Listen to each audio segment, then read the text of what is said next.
Bonjour, c'est Gorky de la Team Radva. On se retrouve de nouveau pour la présentation d'un produit WOSport, le JPC 2.0, mais c'est juste après ça.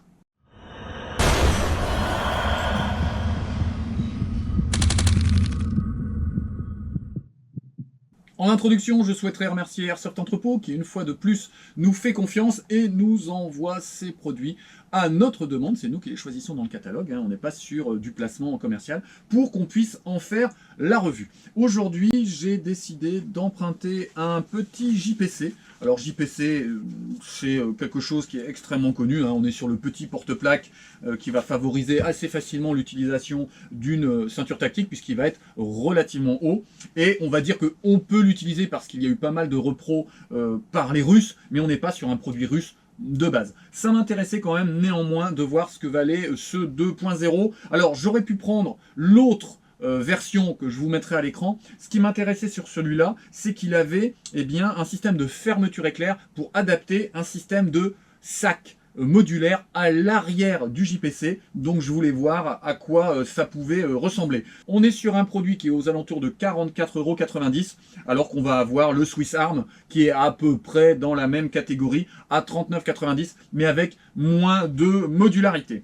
Alors, ce JPC va nous arriver, en tout cas le mien est arrivé sans plaque de mousse interne. Il va falloir soit les bricoler, moi ça m'arrive de bricoler dans du carton ou dans de la mousse rigide, soit acheter un produit qui va vous permettre à l'intérieur de positionner une plaque Doumi, une fausse plaque à l'intérieur pour lui donner de la forme. Moi, c'est ce que je n'hésite jamais à faire parce que je trouve que c'est vraiment ce qui va structurer votre petit porte-plaque. Là, j'ai une plaque à l'avant, une plaque rigide. Je vous la montrerai, je vais vous la montrer d'ailleurs.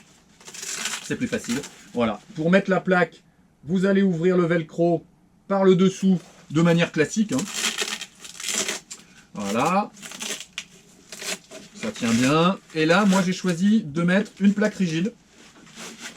Celle-ci. Voilà. Pour voir ce que ça donne. En sachant qu'elle ne va pas se déformer du tout. Donc, elle peut amener une forme d'inconfort chez certains, puisqu'elle ne va pas s'adapter à l'ergonomie. Par contre, elle va amener une protection tout à fait efficace. Et elle a une belle épaisseur qui donne une jolie forme à votre JPC. Je n'ai pris que la plaque avant pour alléger l'ensemble, et en sachant que comme je prenais la partie, on va dire, sac à l'arrière, je n'ai pas souhaité prendre la plaque arrière. D'accord? Donc ce JPC, vous allez avoir du velcro sur la partie haute, ici, qui va vous permettre de mettre soit de la bande patronymique, soit vos patchs préférés. Vous allez avoir ici une petite poche qui va vous permettre d'intégrer des petits objets si vous la laissez ouverte, d'accord? Vous allez avoir bien sûr le système de fermeture à l'avant classique, encore une fois, pas d'invention spécifique, mais qui va intégrer sur les côtés des sangles avec passe en molle qui vont vous permettre d'adapter des pads pour mettre des porte-grenades ou intégrer aussi des porte-plaques latéraux Doumi, d'accord? Et puis vous allez avoir la possibilité là aussi de descratcher et d'avoir une poche ventrale. Alors ça n'est pas la vocation de ce matériel. On a automatiquement le besoin, quand on achète, on va dire, un JPC comme ça nu, d'investir dans un triple poche. Voilà, donc là, moi, je leur ai commandé au passage le triple poche. Le triple poche, il est à 9,90 €. Voilà, un triple poche classique avec élastique de rétention. Ici, voilà, les triples élastiques de rétention. Alors, j'ai 3 chargeurs 5,45 ou 7,62 qui rentrent sans souci. Et là, comme on est sur du velcro à l'arrière, plus des sangles qui vont vous permettre de parfaitement les stabiliser, vous allez pouvoir venir le positionner. Là, je ne vais pas passer les sangles parce que sinon on va y passer 3 heures. Vous le positionnez et vous avez en dessous un bouton qui va vous permettre de le stabiliser et de l'arracher très facilement si vous voulez changer la répartition de vos chargeurs. D'accord? C'est toujours l'intérêt d'avoir ce genre de scratch modulable. Voilà, Yeroning par exemple, lui utilise régulièrement des porte-chargeurs différents, il des scratch, et puis il va passer sur du chargeur de type ASVAL, et puis ensuite il va passer sur du 545, et ça lui permet, avec un même porte-plaque, de changer sa modularité. Alors, la petite chose qui, moi, m'a un petit peu stressé à l'arrivée, c'est le plastique des sangles, ici, là. On est sur un plastique qui ressemble un petit peu à du néoprène. Alors j'ai regardé sur un certain nombre de forums, on a à peu près tous les mêmes inquiétudes sur la résistance de ce type de produit, mais pour l'instant j'ai pas entendu qui que ce soit me dire qu'il s'était déchiré. Alors il n'est pas élastique, hein, donc n'espérez pas, enfin on est sur quelque chose de rigide, hein. Quand je tire dessus comme ça, je gagne pas un seul millimètre. Donc il va être adaptable, on va dire, il a une forme de fluidité, mais il n'est pas du tout élastique, vous n'allez pas avoir quelque chose qui va bouger lorsque vous allez l'utiliser. À l'arrière du porte-plaque, on a le système classique croisé qui va vous permettre d'adapter le porte-plaque à votre corpulence. Plus vous allez desserrer les câbles à l'arrière et plus sur les côtés,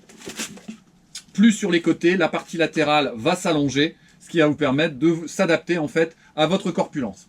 D'accord? Alors, on va arriver à la modularité qui moi m'intéresse. Ce sont ici à l'arrière, là, les fermetures éclairs. Et ces fermetures éclairs qui vont permettre d'adapter ce type de produit.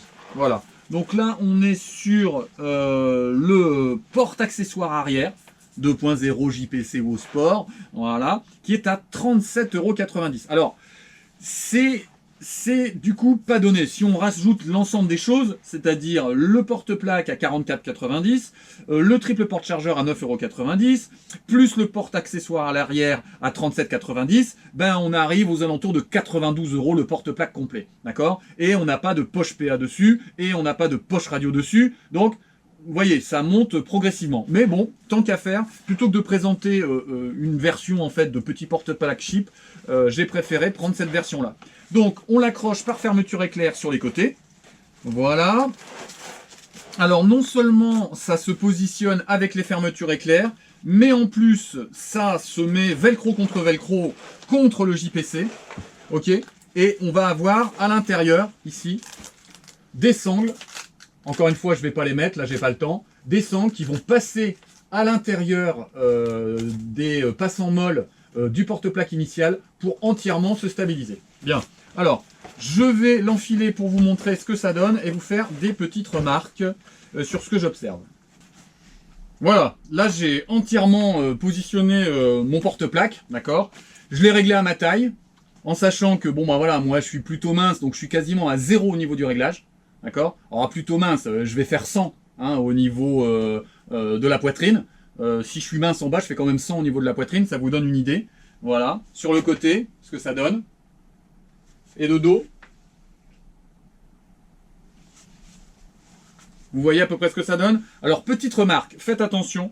Moi je trouve que lorsqu'on n'est pas très costaud, ou quand on n'est pas très habillé, notamment quand on met une simple combat shirt, comme c'est pas très rigide au niveau des sangles en plastique, ça a tendance à partir légèrement sur les côtés. Moi, je suis pas super large d'épaule. Là, je vous l'ai présenté exprès avec une tenue un petit peu costaud, puisque j'ai mis en dessous ma doudoune sans manches. Là, ça tient impeccable. J'ai pas de souci par rapport à ça. Faites attention, si vous n'êtes pas très grand, si vous n'êtes pas très corpulent, ça risque de tomber sur les côtés et d'être pas forcément super adapté. Là, vous voyez, ça tient plutôt bien. J'accède à mes porte-chargeurs et puis je vais avoir des modularités un petit peu particulières. Ici, par exemple, vous voyez, je vais avoir ici de quoi aller chercher des chargeurs supplémentaires. Alors, je vois bien comment je vais chercher mon chargeur. Je vois pas bien comment je vais aller le remettre en fait. Donc, bon, ok, c'est plutôt sympa d'avoir mis des porte-chargeurs sur les côtés.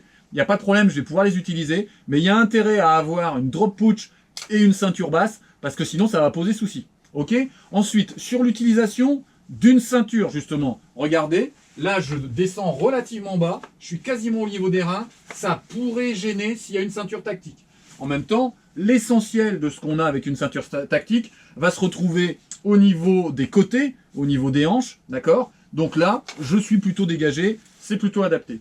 Au niveau du confort, bon, ça va à peu près. Je sens que vraiment, ça descend très bas dans le dos, sans que ça fasse une forte gêne. Ensuite, pour se débarrasser du porte-plaque, c'est pas très compliqué. Vous voyez, moi, si je l'utilisais, je ne mettrais pas l'ensemble des bandes. Pourquoi? Parce que je peux arracher très facilement l'ensemble avec les 3 porte-chargeurs. Je tire sur les 2 sangles et ça me permet de retirer le porte-plaque très facilement en me prenant dans ma capuche. Voilà, mais il caille en fait dans mon bureau là. Donc voilà. Donc ce système à l'arrière, comme je vous ai dit, on va avoir ici et de l'autre côté des porte-chargeurs. Franchement, super accessible. Hein. Oui, pour retirer, pas pour remettre. Jamais vous le remettez, il va falloir un copain qui vous le fasse, ou bien vous avez une drop pouch. Ensuite, vous allez avoir un sac en bas avec un velcro, un sac qui vous permet sans problème de mettre une bouteille de gaz entière, pas un petit modèle, le grand modèle. Donc ça, ben, les GBBRX, c'est intéressant, sauf que, ben, comment on fait? Faut demander à un copain, parce que vous allez pouvoir la sortir, je pense, mais vous la remettrez jamais. Bon, ici, vous avez un sac de taille un petit peu plus importante, qui peut servir de cantine ou de réserve de billes. Là, moi, j'ai mis un sac de billes entier. Et en haut, eh bien, vous allez éventuellement avoir 2 poches grenades. Même remarque, si vous jouez dans une colonne et vous avez des poches grenades pour les copains, il n'y a pas de souci. Mais vous, impossible d'accéder à la poche grenade.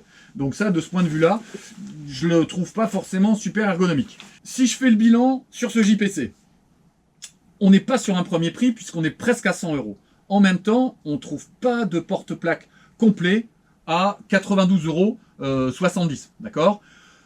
Le Fly, pour exemple, est à 129,90 €. Alors bien sûr, on est nettement au-dessus en termes de qualité. Mais c'est toujours pareil. Quand on n'a pas forcément beaucoup de moyens, il faut pouvoir regarder un petit peu du côté du chip.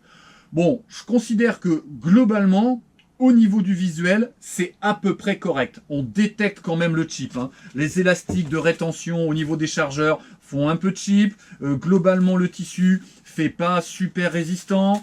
Les tissus de rétention en fait et de maintien des velcro sont pas super non plus résistants. Donc, je ne peux pas dire que ça renvoie pas à un visuel un peu cheap. Par contre, je trouve que globalement, on a tout ce qu'il faut pour organiser de manière ergonomique un porte-plaque aux alentours de 92 €. Je trouve très intéressant le sac arrière. Par contre, il est quasiment inaccessible. Donc, il s'entend vraiment dans une pratique où on a des collègues qui vous accompagnent et qui vont exploiter l'arrière de votre gilet. Moi, ça m'arrive effectivement quand je joue avec Bonzi et qu'il est avec son bouclier, eh bien de prendre les grenades, de lui donner, de les utiliser et d'exploiter ce qu'il a sur sa ceinture. J'ai aussi l'un de mes porte-plaques, je vous le montrerai à l'occasion, qui intègre des chargeurs AK dans mon dos. Ces chargeurs AK, ils sont pour mes collègues. Je ne peux pas y accéder, je les ai mis délibérément à cet endroit-là. Donc, poser 1 ou 2 porte-grenades dans le dos ou positionner 1 ou 2 chargeurs dans le dos quand on a l'habitude de travailler en équipe, ça pose pas de souci. Je garde quand même un doute sur la faculté d'exploiter seul l'arrière de ce porte-plaque et ce système multipoche. Voilà, j'arrive à la fin de cette revue. Je vous remercie de votre attention une fois de plus. N'hésitez pas à liker, abonnez-vous, ça nous permet d'être beaucoup plus crédibles. N'oubliez pas que nous pratiquons un loisir et que ça rime avec plaisir. Prenez justement du plaisir tous les dimanches et à la prochaine fois. Allez, au revoir.